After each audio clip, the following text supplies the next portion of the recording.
боловсрсон телевиз JED School of English хамтран үзүүлж байна.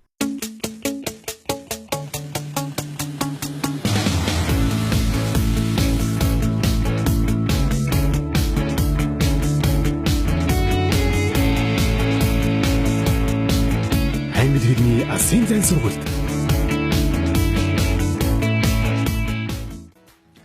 Сайн мэцхан үзэгчдээ JED англи хэлний сургуулийн багш шингэлтгэр байна. Ингээд дунд чатны үгсийн цагийн 7 дахь хичээл маань та бүхэндээ өөрөхөд бэлэн болж байна. Өнөөдрийн хичээлээр бид спорттой холбоотой түгээмэл үг хэлхийг үзэх болно. Та бүхэн хичээлдээ идэвхтэй оролцоорой.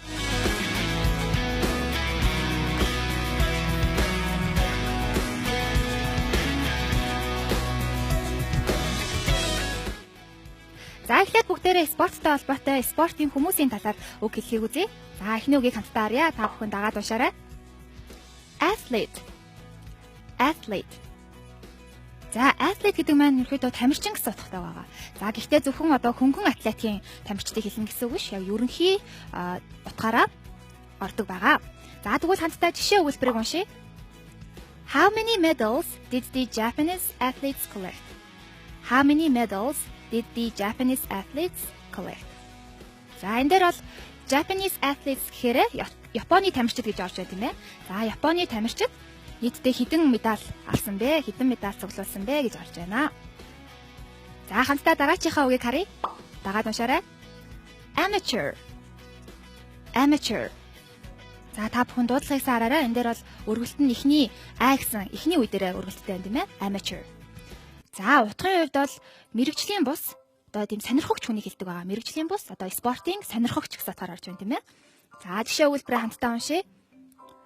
The competition is open to both amateurs and professionals. The competition is open to both amateurs and professionals. За энэ дээр бол competition гэхээр тэмцээн гэсэн утгатай байгаа тийм ээ. За тэмцээн одоо сонирхогч, спортын сонирхогч болон мэрэгжлийн хүмүүс бүгдэнд нь нээлттэй бүгд оролцож болно гэсэн утгаар орж байна. За дараачихаа үгийг хамтдаа уншъя. Opponent. За opponent гэдэг бол өрсөлдөгч гэсэн утгатай байгаа. Спортын одоо өрсөлдөгч тийм ээ. За гэхдээ бол бид нэр ярьдаг шүү дээ. Одоо мөнхийн өрсөлдөгч, миний мөнхийн өрсөлдөгч бол одоо бата гэдэг ч юм уу тийм ээ. Яг ийм утгаар ордоггүй. Харин яг тухайн тэмцээнд яг учраа таарсан өрсөлдөгчийг нь хэлдэг байгаа. За тэгвэл жишээ өгүүлбэр хамтдаа уншъя. He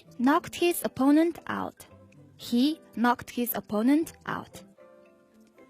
За энэ дээр бол knock out гэхээр одоо бидний хэлдгээр нокаутанд оруулах гэж хэлдэг тийм ээ. За энд бол спорт, боксing спортын талаар ярьж байна. За тэгвэл тэр өрсөлдөгчөө нокаутанд оруулсан, одоо унгаасан гэсэн утгаар орж байна. За дараачихаа үгийг хамтдаа харъя. Judge and referee. За энэ хоёр үг маань хоёулаа яг адилхан шүүгч гэсэн утгатай байгаа. Шүүгч. Гэхдээ хоорондоо өгүүлбэрт орохдоо арай өөрөөр хэрэглэгддэг юм байгаа. За judge гэдэг үгийн хувьд бол тухайн одоо спортын тамирчны одоо гүйцэтгэлийг нь хараад тухайн шүүгч өөрсдийнхоороо өөрөөр оноо өгдөг ийм хүмүүсийг жааж гэж нэрлэдэг ба. Тэгэхээр нэг осондоо бол оноо одоо өргөж шүүдэг ийм хүмүүсийг хэлдэг байна тийм ээ. За жишээлх юм бол gymnastics judge. За энэ дээр бол гимнастикийн шүүгч гэж орж байна тийм ээ. Тэгэхээр тухайн гимнастикийн тамирчин бол өөрийнхөө үзүүлбэрийг үзүүлээд шүүгчт нь оноогоо өгдөг байгаа шүү дээ. Тийм учраас үн дээр жааж гэдэг үгийг авах нэ.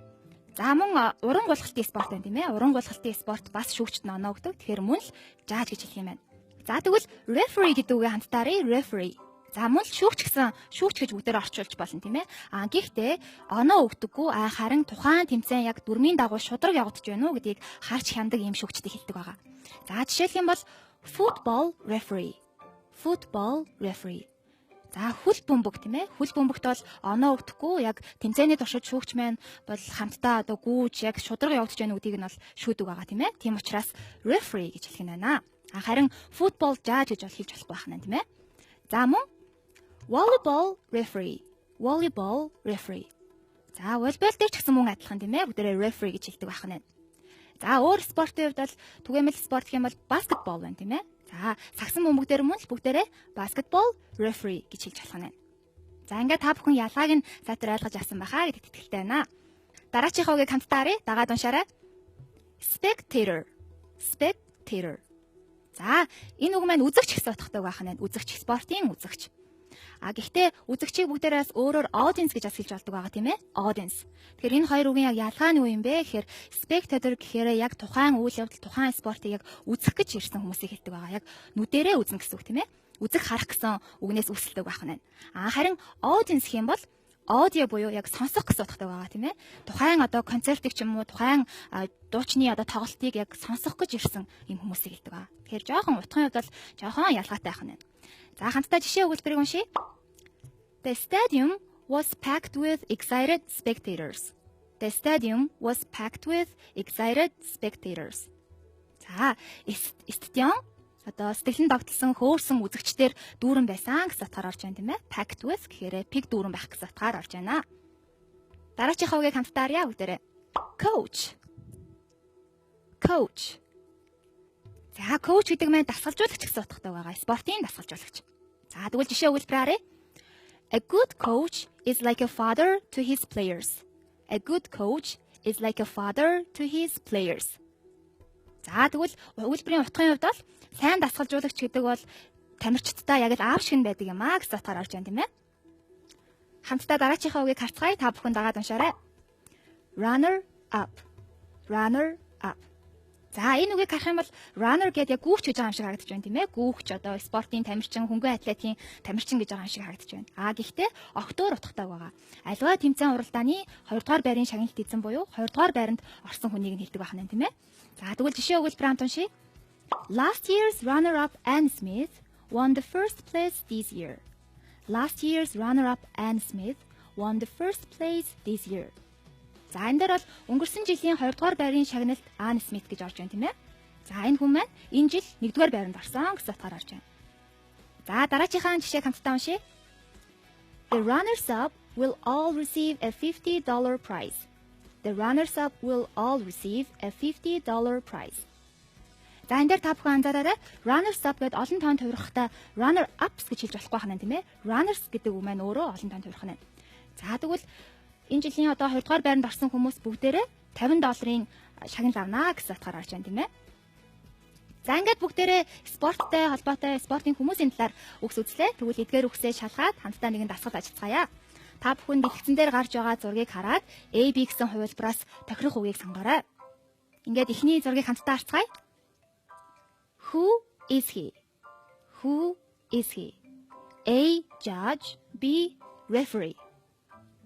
За, та бүхэн зургаасаа хараад тохирох үгээ сонгоорой. За, хариугаа хамтдаа шалгацгаая. За, энэ зурган дээр бол шүүгч гарч байна тийм ээ. Бидний үгийн хувьд ч гэсэн judge, referee гэдэг маань хоёулаа шүүгч гэсэн утгатай. Гэхдээ зургаа бүгдээрээ сайн харах юм бол энэ дээр бүх шүүгчд маань өөр өөрсдийнхөө үнэлт дүгнэлтээрээ оноо өргөчихсөн байна тийм ээ. Тэгвэл оноо өгдөг шүүгчдийг бүгдээрээ judge гэж хэлж байгаа. За, сайн байна. Тэгэхээр A хувилбарын зөв байсан байх нь. Дараачихаа зургийг хамтдаа харъя. Who are they? A, coaches, B, spectators. Та бүхэн зөв хувилбараа сонгоорой. Хариугаа хамтдаа шалгацгаая. Зөв хувилбараа сонгосон баха. За, тэгвэл бүгдээрээ зураг харъя тийм ээ. Энэ дээр бол одоо тухайн тэмцээнийг үзэхэд, тухайн спортыг үзэхэд ирчихсэн үзэгчид харагдаж байна. За, тэгвэл үзэгч гэдгийг бүгдээрээ юу гэж хэлж байгаа лээ? Spectators гэж хэлж байгаа тийм ээ. За, тэгвэл B хувилбарын зөв байсан байх нэ. За, маш сайн байна. Дараачихаа зургийг хамтдаа харъя. They are A, runners-up, B, opponents.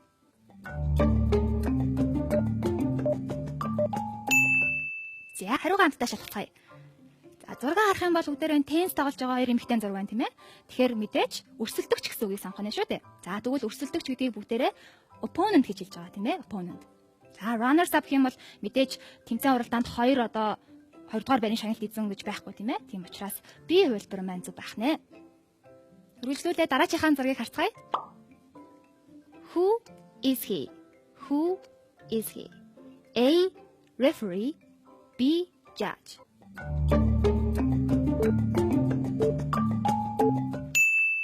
За, хариугаа хамт шалгая. За, энэ дээр мөн л хоёулаа шүүгч гэсэн утгатай тийм ээ. За, тэгвэл зураг харах юм бол энэ дээр хоккейн шүүгч гэж харагдаж байна. Хоккейн шүүгч. За, тэгвэл хоккейн шүүгч бол яг өөрийнхөө үзэл бодлоор бол оноо өргөдөг байгаа шүү дээ. Зүгээр тэмцээнийг шудраг явуулж байна уу гэдгийг шүүдэг юм шүүгч байгаа. Тэгвэл бүгдээрээ referee буюу A хувилбарыг сонгох нь зөв байжээ. Дараачихаа зургийг хамтдаа харцгаая. Who is he? A. Coach, B. Amateur. За та бүхэн зургаа хараад зөв хувилбараа сонгоорой.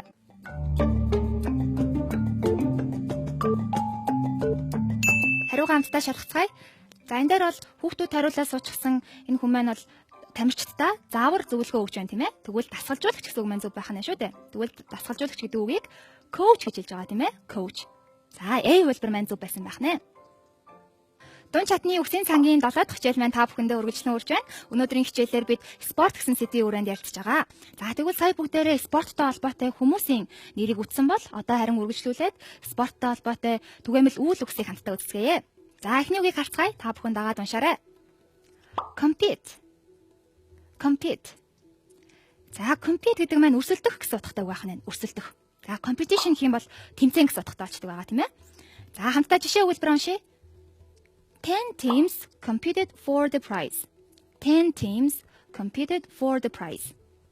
За тэгэхээр 10 баг шагналын төлөө өрсөлдсөн гэсэн утгаар орж байна тийм ээ. Дараачихаа үгийг харцгаая. Participate or take part. Participate or take part. За энэ хоёр үг маань хоёулаа яг адилхан альва уралдаан тэмцээнд оролцох гэсэн утгатай байх нь. Оролцох.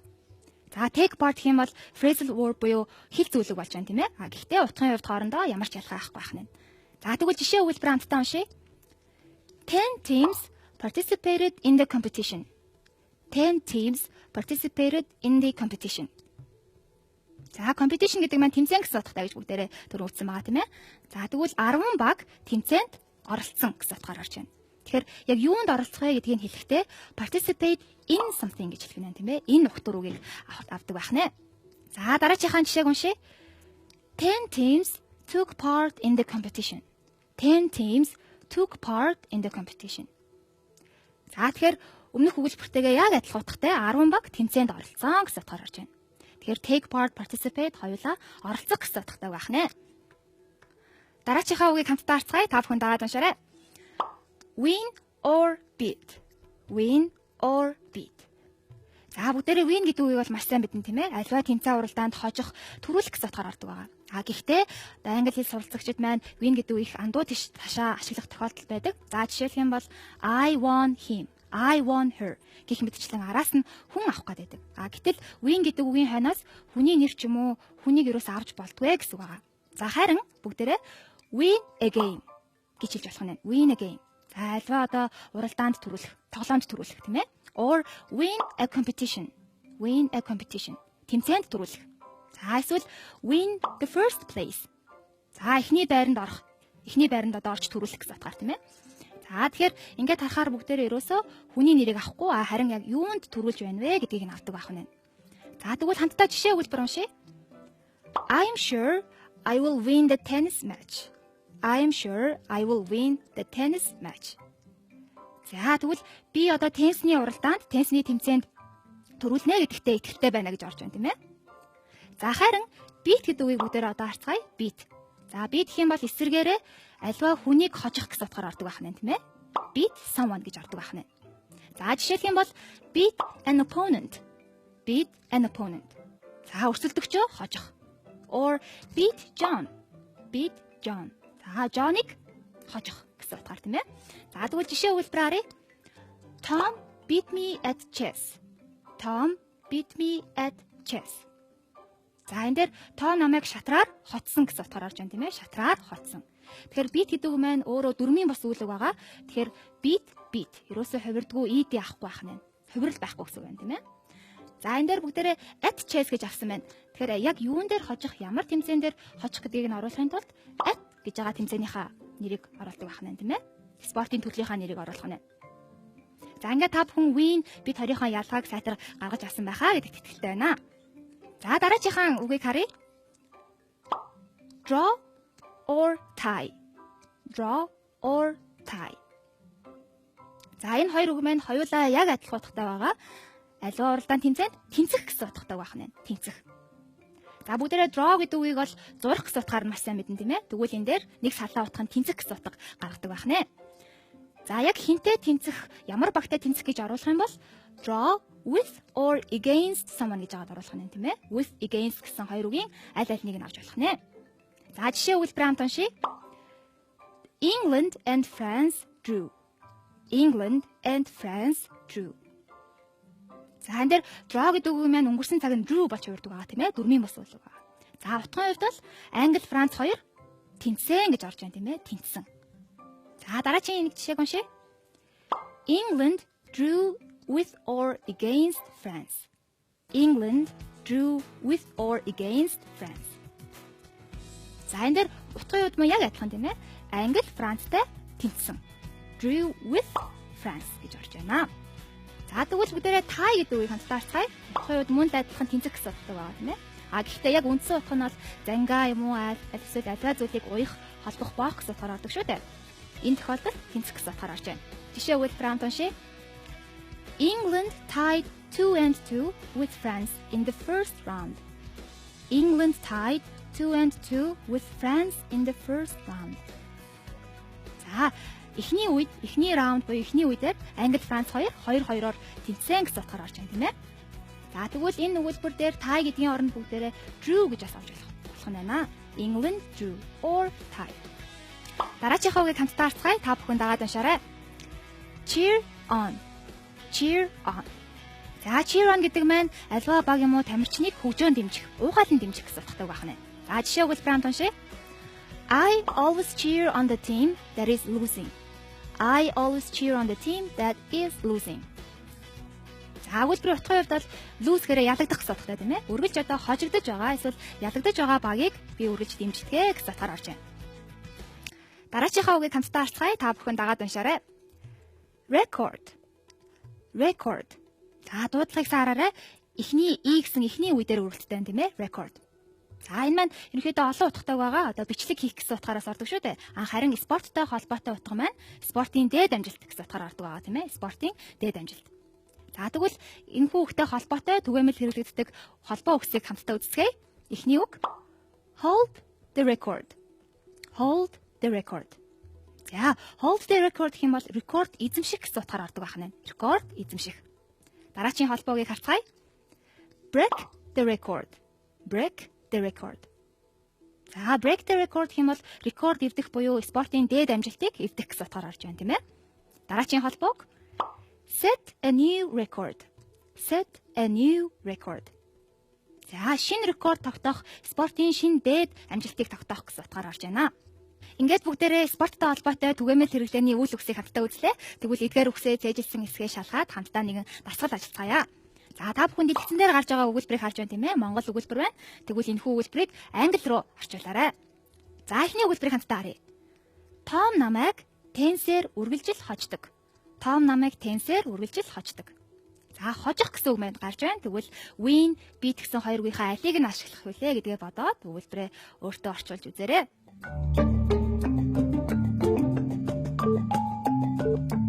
За хариугаа хамтдаа шалгацгаая. За тэгвэл энэ өгүүлбэр дээр альва тэмцээн уралдаанд төрүүлэх, тэмцээн уралдаан гэсэн бол утга байхгүй байна тийм ээ. Харин том намайг хождог гэж гарч байна. Намайг хождог. За тэгвэл хүн хожихыг бүгдээрээ beat гэж хэлж байгаа тийм ээ. Beat someone. За өгүүлбэрээ харцгаая. Tom always beats me at tennis. Tom always beats me at tennis. Том намайг дандаа хождог. За тэгвэл тенсээр хожих уу, шатраар очих уу гэхийн тулд at гэж яагаад хэлдэг байх нь тийм ээ? At tennis. За сайн байна. Дараачихаа өгүүлбэрийг хамтдаа харъя. Аль баг нь төрүүлсэн бэ? Аль баг нь төрүүлсэн бэ? За хамтдаа хариугаа шалгацгаая. За энэ дээр төрүүлэх, мөн л адилхан төрүүлэх, хожих гэсэн үг маань гарч байна. За гэхдээ хин нэгнийг төрүүлэх, хин нэгнийг хожих гэсэн утгаар ороогүй байна тийм ээ. Тийм учраас win гэдэг үгийг бүгдээр ашиглах нь байна. Which team won? Which team won? За энэ дээр бол which team beat гэж бол асууж болохгүй байна тийм ээ. Тэгэх юм бол заавал араас нь нэг хүний нэр орох гээд байна гэсэн үг. За дараачихаа өгүүлбэрийг хамтдаа харъя. Энэ багтай ядчил тэнцэх хэрэгтэй байна. Энэ багтай ядчил тэнцэх хэрэгтэй байна. За бүгдээрээ тэнцэх гэдэг үгээ санаад өгүүлбэр орчуулаарай.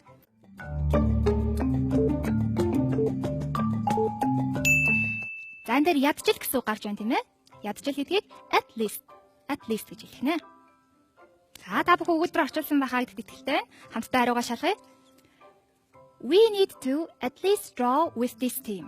We need to at least draw with this team.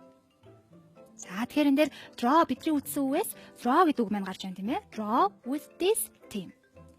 За тэгвэл draw гэдэг үгнээс арай өөрөөр tie гэдэг үгийг бүгдээрээс авч болно шүү дээ. За жишээлх юм бол we need to at least tie with this team.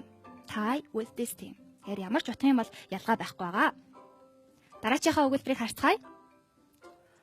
2012 онд Монгол улсаас нийт 29 тамирчин Олимпийн наадамд оролцсон. 2012 онд Монгол улсаас нийт 29 тамирчин Олимпийн наадамд оролцсон. За энэ дээр бидний үздсэн үгсээс бол тамирчин оролцох гэсэн үг маань гарч байна тийм ээ. Өгүүлбэрээ орчуулаарай.